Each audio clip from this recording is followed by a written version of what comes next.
Monsieur le Président, les moyens techniques requis sont largement à la portée de n'importe quelle puissance nucléaire, même de la plus petite. Il suffit qu'elle ait la volonté de le faire. Mais comment est-il possible qu'un engin de cette espèce se déclenche automatiquement et qu'il n'y ait absolument pas moyen de le désamorcer? Monsieur le Président, non seulement cela est possible, c'est essentiel. C'est toute la raison d'être de cette machine. La dissuasion est l'art de provoquer dans l'esprit de l'ennemi la peur d'attaquer. Aussi, étant donné que la décision est prise par un procédé cybernétique irréversible, excluant toute intervention humaine, la machine infernale est terrifiante. Et simple à comprendre, tout à fait croyable et convaincante. C'est dommage qu'on n'ait pas aussi une machine comme ça, hein, States? Mais c'est extravagant, Folamour. Mais comment est-ce que ça peut fonctionner automatiquement? Eh bien, c'est une simplicité parfaitement infantile. Si on veut seulement se contenter d'enfouir les bombes, il n'y a aucune limite à leur taille. Une fois enterrées, elles sont connectées à un gigantesque complexe d'ordinateurs.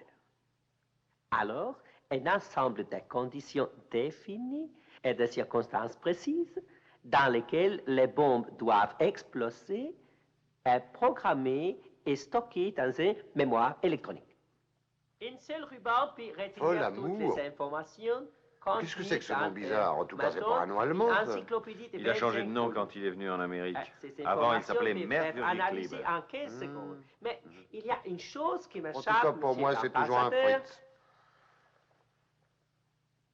C'est que tout le principe de la machine infernale n'a aucun sens. Si on ne le dit à personne, pourquoi l'avez-vous gardée secrète, hein? On devait en faire l'annonce lundi prochain au congrès du parti. Vous savez que notre président aime la surprise.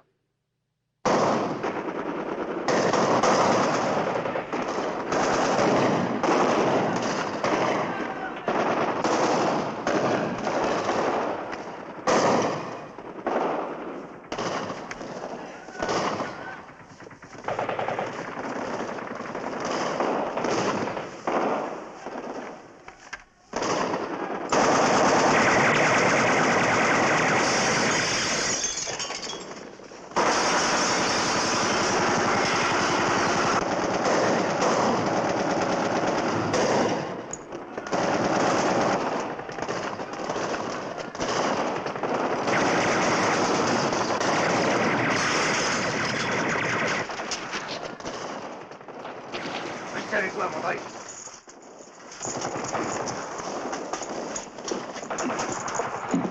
Allez, approvisionnez-moi. Allez, vite.